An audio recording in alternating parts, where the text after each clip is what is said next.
வணக்கம் நேயர்களே, நீங்கள் கேட்டுக்கொண்டிருப்பது உங்க எல்லாருக்கும் ரொம்ப ரொம்ப பிடித்தமான புத்தக அலமாரி நிகழ்ச்சி. வழக்கமா எல்லார் வீட்லயும் புத்தக அலமாரியில புத்தகங்கள் அழகா வரிசையா அடுக்கி இருக்கும். ஆனா நம்ம பட்டாம்பூச்சி எஃப்எம்மோட புத்தக அலமாரியில அடுக்கி வைக்கப்பட்டிருக்க புத்தகங்களை பிரிச்சு பார்த்து அதுக்குள்ள என்ன இருக்கு ஏது இருக்கு அப்படின்னு தான் பார்க்க போறோம். புத்தக அலமாரி நிகழ்ச்சியில அற்புதமான ஒரு புத்தகத்தை நமக்கு அறிமுகம் செய்யறதுக்காக இன்னைக்கு புத்தக அலமாரி பகுதியில ஒரு அற்புதமான ஆளுமை வந்திருக்காங்க. புத்தகங்கள், திரைப்படங்கள், மனிதர்கள் இது மூன்றையும் ஒரே நேர்கோட்டில் பார்த்து 50க்கும் மேற்பட்ட நூல்களை திறனாய்வு செய்திருக்கும் ஒரு வாசிப்பாளர். அந்நிய மொழியில் மொழிபெயர்க்கக்கூடிய அளவிற்கு மிக யதார்த்தமான கதைகளை படைக்கக்கூடிய ஒரு சிறுகதை எழுத்தாளர், திரைப்பட தணிக்கை குழுவின் உறுப்பினர், ஆகச்சிறந்த படைப்பாளி அர்ஷா அவர்கள் தான் வந்திருக்காங்க. நேயர்களே, நானும் உங்களை மாதிரியே ஆர்வத்தோட காத்துட்டு இருக்கேன் எந்த புத்தகத்தை பத்தி பேச போறாங்க அப்படின்னு. வாங்க நிகழ்ச்சிக்குள்ள போகலாம். பட்டாம்பூச்சி நேயர்களுக்கு அன்பு வணக்கம். நான் உங்கள் அர்ஷா. உங்களோடு இந்த நூல் அறிமுக நிகழ்வில், இந்த பயணத்தில் கலந்து கொள்வதில் எனக்கு மட்டற்ற மகிழ்ச்சி. ஆம் நண்பர்களே, நாம் கண்டிப்பாக புத்தகங்களை வாசிக்க வேண்டும், அவற்றை மற்றவர்களோடு பகிர்ந்து கொள்ள வேண்டும். இந்த குறுகிய வாழ்க்கையில் எல்லாராலும் எல்லா புத்தகங்களையும் முழுமையாக படிக்க முடியாது. அந்த அளவிற்கான புத்தகங்கள் உலகெங்கும் நிறைந்து கிடக்கின்றன. ஆகவே படித்த புத்தகங்களை பகிர்வதன் மூலம் படிக்க வேண்டிய புத்தகங்களை நாம் இலகுவாக அறிந்து கொள்ளலாம். அந்த வகையில் இந்த நிகழ்வு நல்ல புத்தகங்களை உங்களுக்கு நிச்சயமாக கொண்டு வந்து சேர்க்கும் என்ற நம்பிக்கையில் நானும் ஒரு நல்ல புத்தகத்தை இன்று உங்களுக்கு அறிமுகம் செய்யலாம் என்று நினைக்கிறேன். இன்னைக்கு நான் அறிமுகம் செய்ய போற புத்தகம் முது பிரபாகரன் அவங்க எழுதின புத்தகம். டிஸ்கவரி பப்ளிகேஷன் வெளியிட்டிருக்கிறாங்க. புத்தகத்தினோட விலை 200 ரூபாய். புத்தகத்தின் பெயர் நான் விபச்சாரி அல்ல. இந்த பெயரே இந்த புத்தகம் என்ன சொல்லுது அப்படிங்கிற ஒரு ஆவலை நமக்கு தூண்டிடும். முது பிரபாகரன் அவங்க ஏற்கனவே அடையாற்றுக்கரை அப்படிங்கிற ஒரு நூலை எழுதி நம்மள நிறைய பேர் படிச்சிருப்போம். மிக சிறந்த ஒரு புத்தகம். சென்னையின் விளிம்பு நிலை மக்களுடைய வாழ்க்கையை, அவர்களுடைய இழப்பை, அவர்களுடைய ஏமாற்றத்தை, அவர்களுடைய இன்றைய தேவையை குறித்து பேசக்கூடிய மிக முக்கியமான ஒரு நூல். அந்த வகையில் இந்த எழுத்தாளருடைய இன்னொரு புத்தகம் தான் நான் விபச்சாரி அல்ல அப்படிங்கிற புத்தகம். இந்த தொகுப்புக்குள்ள 12 கதைகள் இருக்கிறது. வெவ்வேறு மண் சார்ந்த வெவ்வேறு மக்களுடைய வாழ்க்கை சூழலும் அவர்களுக்குள் உழண்டு கொண்டிருக்கின்ற அந்த மனித மனங்களின் அடக்க முடியாத வேதனைகளையும் பிரதிபலிக்கக்கூடிய மிக அபாரமான கதைகள் அப்படின்னு சொல்லலாம். இந்த கதைகள் எல்லாமே பாதிக்கப்பட்ட மக்களுடைய கதைகளை பேசுகிறது. யார் சுரண்டப்பட்டார்களுடைய அவர்களுடைய கதையை பேசுகிறது. முக்கியமாக இங்க இருக்கிற எல்லா மக்களுமே, நான் உட்பட இதை கேட்டுட்டு இருக்க நீங்களுமே எந்த நேரமும் ஏதோ ஒரு செயல்ல ஈடுபட்டுக்கிட்டே இருக்கிறோம். ஆனா இதை தாண்டி நம் உள்மனம் வேறொன்றை சிந்தித்து கொண்டு வேறொரு செயல்பாடோடு தன்னை இணைத்து கொண்டு இருக்கும். அப்படியான ஒரு உலகத்துக்குள்ளதான் நாம இருக்க முடியும். அந்த மாதிரி இருக்கும்போது ஒரு வெற்றியடைந்த மனிதனுடைய மனநிலையும் தோல்வியடைந்த பரம்பரையாக தோல்வி கண்ட மனிதர்களுடைய மனநிலையும் வெவ்வேறாக இருக்கும் இல்லையா? ஆக தோல்வி கண்ட மனிதர்களின் மனங்கள் எப்படி இருக்கும், அந்த மனங்கள் எல்லாம் என்ன தேவைக்காக போராடிட்டு இருக்கும், உள்ளும் புறமும் அப்படிங்கிறத மிக நுட்பமாக இந்த கதைகள் பேசுகிறது. சிறந்த சிறுகதைக்குரிய மொழிநடையில் எழுதப்பட்டிருக்கா அப்படின்னு கேட்டால் நிச்சயமாக இல்லை. பல கதைகள் கட்டுரைகள் மாதிரி தான் இருக்குது. அதே நேரம் நிறைய பிரச்சார நெடியும் இந்த புத்தகத்தில் நீங்கள் பார்க்க முடியும். எழுத்தாளருடைய ஆவேசமான கருத்துக்கள், இதெல்லாம் இப்படி நடக்குதே அப்படிங்கிற வேதனை, இது எல்லாத்தையுமே நம்ம பார்க்க முடியும். இதையெல்லாம் தாண்டி இந்த புத்தகம் ஏன் சிறந்தது அப்படின்னா, அது பேசப்படுகின்ற பேசுபொருள். அந்த பேசுபொருள் மிக முக்கியமான ஒன்று. பொதுவாக சென்னையில் நிறைய இடங்கள்ல நம்ம இரவு சூழல்ல விபச்சாரத்துக்கு தங்களை தாரவாக்கின்ற பெண்களை நாம பார்க்கக்கூடியதாக இருக்கிறது. இந்த பெண்களை இரவில் சந்திக்கும் ஆண்கள் பகலில் சந்திப்பார்களா? அவர்களோடு ஒரே மேசையில் உட்கார்ந்து சாப்பிடுவார்களா? அல்லது ஒரே வாழ்க்கை தரத்தில் வாழ்வார்களா? அவர்களுக்குள் கல்யாண சம்பந்தங்கள் நடைபெறுமா? அவர்களை உறவினர்களாக ஏற்றுக்கொள்வார்களா அப்படின்னு கேட்டால் இல்லை இல்லையா? அப்போ நாம சில தேவைகளுக்காக சிலரை பயன்படுத்துகிறோம். எல்லா வகையான மனிதர்களையும் தான் நான் சொல்றேன். விளிம்பு நிலை மக்கள் அப்படிங்கிறது அவங்களுடைய பொருளாதார நிலையை வச்சு நம்ம சொல்றோம். ஆனா இழிநிலை மக்கள்ங்கிறத நம்ம எதை வச்சு சொல்றோம்? அவர்களுடைய தொழிலை பொறுத்து சொல்றோம். இந்த தொழிலெல்லாம் அவர்கள் யாருக்காக செய்கிறார்? இப்படி பார்த்துட்டே வந்தோம்னா அவங்க எல்லாருமே நமக்காக வேலை பார்க்குறவங்க. ஆனா நமக்காக வேலை பார்க்குறவங்க அப்படின்னு நாம என்னைக்காவது சிந்திக்கிறோமா? அவங்களுக்கான உரிமைகளை வாங்கி கொடுக்கணும் அப்படின்னு நாம என்னைக்காவது சிந்திக்கிறோமா? இல்லை. அவர்களுக்கும் நமக்கும் இடையில் ஒரு பெரிய சாதிய வேறுபாடு இருக்கிறது என்று நாம் நம்மை நினைத்து கொண்டு நம்மை விட்டு அவர்களை பிரித்து பார்க்கின்றோம். அந்த பிரிவு எப்படி சாத்தியமாகும், எப்படி சரியாக இருக்கும் என்று இந்த சமூகத்தை பார்த்து இந்த புத்தகம் கேள்வி கேட்கிறது. இன்னைக்கு சில சமூக விழிப்புணர்வுகளை மறைமுகமாக தான் கேள்விகளாக கேட்பாங்க. புரிஞ்சவங்களுக்கு மட்டும்தான் இது இந்த விஷயத்தை பற்றி பேசுது அப்படின்னு தெரியும். இன்னைக்கு சூழல் மாறிடுச்சு. வெளிப்படையாக திரைப்படங்கள் விளிம்பு நிலை மக்கள் குறித்து, சாதிய பாகுபாடு குறித்து, சாதிய சண்டைகள் குறித்து, சாதிய தொழில்முறை குறித்து இதெல்லாமே பேச ஆரம்பிச்சிருச்சு. இந்த நிலைமையில தான் இந்த புத்தகமும் ஒரு முக்கியமான புத்தகமாக பார்க்கப்படுகிறது. ஏன்னா இதுவும் எந்த பூசுதலும் இல்லாம பட்டவர்த்தனமா சில கேள்விகளை கேட்குது. என்ன கேட்குது அப்படின்னா, பல நேரங்கள்ல நம்ம ஆண்களுக்காக கூட குரல் எழுப்பிடுறோம், ஆனால் பெண்களுக்காக நாம குரல் எழுப்புவதில்லை. ஆக பெண்களுக்காக யார் குரல் எழுப்புவார்கள் அப்படிங்கிறதையும் இந்த புத்தகத்தின் மூலம் நம்ம பார்க்க முடியுது. முக்கியமாக தத்துவார்த்த ரீதியான ஒரு தேடுதலையும் இந்த எழுத்தாளர் இந்த புத்தகத்துக்குள்ள வச்சிருக்கிறாரு. அதே நேரம் பழிவாங்கிற உணர்வு மனசுல பல ஆண்டுகள் கடந்தும் கூட மறக்க முடியாத வேதனைகளை தாங்கிய கதை மாதிர்களையும் இதுல பார்க்க முடியுது. அதே நேரம் இப்படி எல்லாமே பரம்பரையாக நிலங்களை நம்மகிட்ட இருந்து கொள்ளையடிச்சு நம்மை சுரண்டி இன்று நாகரிகமானவர்கள், பொருளாதார ரீதியில் வசதியானவர்கள் என்று வாழ்ந்து கொண்டிருக்கின்ற துளியளவும் மனசாட்சியற்ற மனிதர்கள் மத்தியில் இந்த கதையில சின்ன சின்ன விஷயங்களுக்கெல்லாம் மனசாட்சி உறுத்தி அதற்கு ஒரு தீர்வு கிடைக்காதா, மனதில் இருக்கக்கூடிய எல்லா விஷயங்களையும் கொட்டி தீர்த்து என்னுடைய அகமனதை தூய்மைப்படுத்த முடியாதா அப்படின்னு தேடுகின்ற கதை மாதிர்களையும் நம்ம பார்க்கக்கூடியதாக இருக்குது. பல்வேறு வகையான மனித மனங்களை நம்ம இதில் வாசிக்கக்கூடியதாக இருக்குது.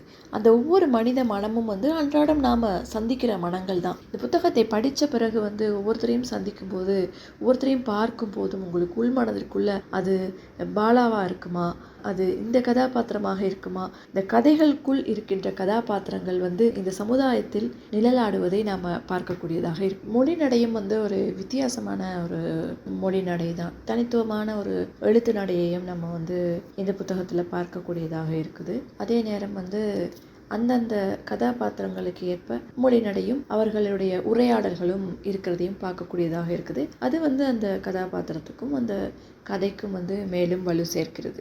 இந்த சமூகம் எத்தனையோ விஷயங்களை ரொம்ப கவனக்குறைவாக தாண்டிட்டு போகிறத நம்ம பார்க்க முடியும். இன்னைக்கு உதாரணத்துக்கு தெருவில் ஏதோ ஒரு விபத்து நடந்ததாக, அந்த விபத்து எப்படியெல்லாம் நடந்துச்சுங்கிற வீடியோக்கள் பல சோஷியல் மீடியாவில் நம்ம பார்க்குறோம். அந்த வீடியோவை பார்க்கும்போதே பல நேரங்களில் என்ன தோணும் அப்படின்னா, இந்த வீடியோவை எடுத்தது யாரு, காப்பாத்துறதை விட்டுட்டு இந்த வேலையை யார் பார்த்தா அப்படின்னு. ஒரு காலத்தில் சின்ன ஒரு சலனம் நடந்தாலும் செய்கிற வேலையை அப்படியே போட்டுட்டு ஓடி வர அண்ணன், தங்கை, அம்மா, தாத்தா, பாட்டி, அயல் வீட்டுக்காரர்களை தான் நாம் பார்த்தோம். இன்னைக்கு எதுக்கு எடுத்தாலும் ஒரு வீடியோ, ஏன்னா நம்ம எல்லார்ட்டையுமே செல்ஃபோனில் அந்த வசதி இருக்கிறதுனால உடனே அதை ஒரு வீடியோ பதிவாக எடுத்து உண்மையை நான் கொஞ்சம் கூட பெறலாமல் உங்களுக்கு சொல்கிறேன் அப்படின்னு நம்மளுடைய திறமையை நியாயப்படுத்துகிற அவசரம் தான் நமக்கு இருக்குதே தவிர யாருக்கும் சென்று உதவி செய்யக்கூடிய எந்த மனப்பான்மையுமே நமக்கு இல்லை. அப்படி இருக்கும்போது அது இன்னும் கீழ் நிலையில் இருக்கக்கூடிய, விளிம்பு நிலையில் இருக்கக்கூடிய சமூகத்தால் மதிக்கப்படாத தொழில் செய்யக்கூடியவர்களுக்கு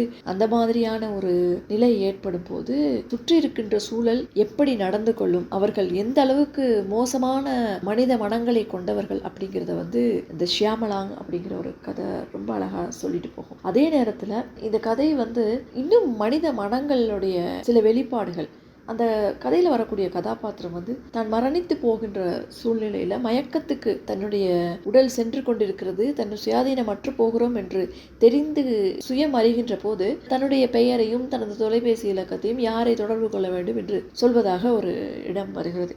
இதெல்லாம் பார்த்தோம் அப்படின்னா இந்த எழுத்தாளர் மனித மனங்களை ரொம்ப ஆழமாக படிச்சிருக்கிறாரு. பல கதாபாத்திரங்கள், பல கதைகளுக்குள்ள இருக்கிற ஆழங்களை பார்க்கும் போது அவர் இந்த சமூகத்தை ரொம்ப நல்லா ஸ்கேன் பண்ணியிருக்கிறாரு அப்படின்னு சொல்ல முடியும். அந்த மாதிரியான கதைகளை உள்ளடக்கிய நான் விபச்சாரி அல்ல அப்படிங்கிற இந்த சிறுகதை தொகுப்பு படிக்கப்பட வேண்டிய ஒரு புத்தகம். இந்த தலைப்பை தாங்கிய சிறுகதை ஒரு குறுநாவல் அப்படின்னு சொல்லலாம். ஒரு அளவுக்கு ஒரு பெரிய சிறுகதை. ஒரு பெண் எப்படி காதல் வலை பின்னி ஏமாற்றப்படுகிறாள், அவ்வாறான ஒரு காதல் பின்னல் எவ்வகையான பெண்களுக்கு நடைபெறுகிறது, காதல் பெண்களை எந்த அளவிற்கு தனது வாழ்க்கையின் பிடிவாதமான குணங்களுக்கு இட்டு செல்கிறது, ஆண் ஆதிக்க ஆதிக்கம் அப்படிங்கிறத விட சாதி வேறுபாடுகளில் வரக்கூடிய காதல்கள். ஆண்கள் நீ என்னை ஒரு தொடக்கூடாத ஒரு பொருளா பார்க்குற, நான் சமைச்சதை நீ சாப்பிட மாட்டேன், உன் வீட்டுக்குள்ள என்னை விட மாட்டேன், உன்னோடு எனக்கு சம்பந்தியாகிறதுக்கான தகுதி எனக்கு இல்லை, நீயும் நானும் வெவ்வேறு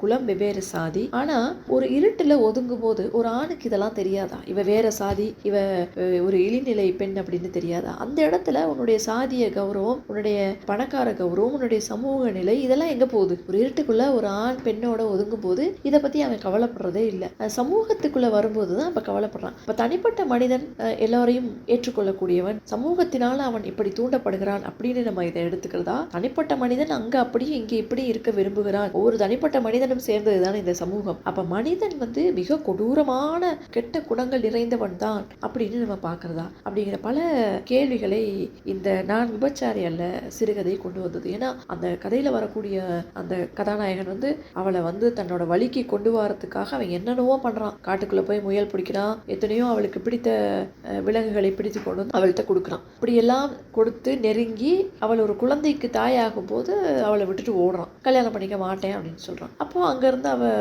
என்னென்னவோ தாண்டி சிட்டிக்குள்ள வாரா. சிட்டிக்குள்ள அவ பல்வேறு கடைகளை வச்சு வயிற்று பிழைப்புக்காக ஏதாவது செய்யலாம் முயற்சி பண்றா. இப்ப அவளுக்கு ஒரு குழந்தையும் பிறந்துருது. அந்த குழந்தையும் வச்சுக்கிட்டே இதெல்லாம் பண்றா. இருந்தாலும் என்ன நடக்குது அப்படின்னா அவளை ஒரு உடலாக தான் எல்லாருமே பார்க்கறாங்க.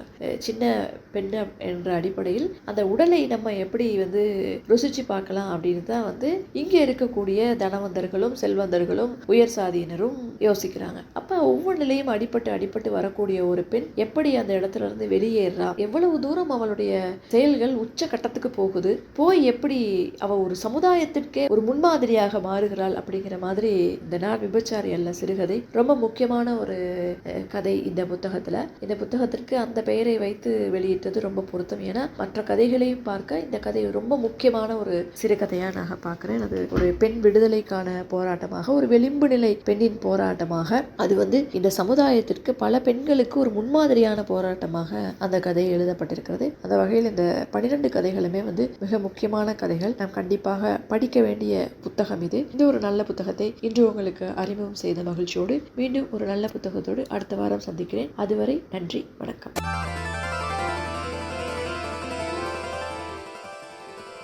நேயர்களே, இதுவரை நீங்கள் கேட்டது புத்தக அலமாரி. வழங்கியவர் ஹர்ஷா அவர்கள். இது ஒரு பட்டாம்பூச்சி FM தயாரிப்பு.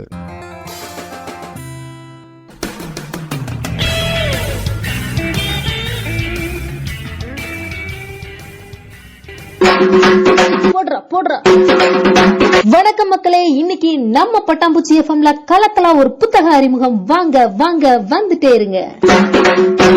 போடுறா வேணுங்கண்ணா, வெந்தனி குழுந்தனி ஆகிங்கோட விரிச்சு பக்கம் மூடாம படிக்கிறீங்களே, அது அப்படி என்ன பக்குங்க? அம்னையே உன்னைத்தான் காரணம் தேடிட்டு இருந்த. வா வா வா வா நம்ம அண்ணனுவிய கவிஞர் பழனி பாரதி என்ன தெரியுமா? இது என்ன இப்படி கேட்டு போட்டீங்க? அவங்களுக்கு தெரியாதாக்கும். இப்ப வரைக்கும் அவங்க பாட்டுத்தானே கேட்டுக்கிட்டு இருக்கிறோம் அண்ணாடுமு. ஆமாம் ஜாமியோ, அண்ணனுவி எழுதின காதலின் பின் கதவுன்னு தமிழ் வெளியில ஒரு புத்தகம் வந்திருக்கு சாமி. 120 ரூபாய்க்கு. அதைத்தான் படிச்சுட்டு இருக்கிறேன். ஐ, அண்ணனுவிக்கு புத்தகமுங்களா? சரி சரி, பாட்டிக்காட்டுல இருக்கிற நாங்க எப்படி வாங்குறதுன்னு சொல்லுங்க. அம்னே புத்தகத்தை தேடி தேடி ஒன்னும் நீ போய் வாங்கி போட வேண்டாம். நம்பர் சொல்றேன், குறிச்சுக்கோ. சொல்லுங்க. 90 94 0 0 56 0 0. நானும் ஒருக்கா சொல்றேன், கேட்டுக்கோங்க.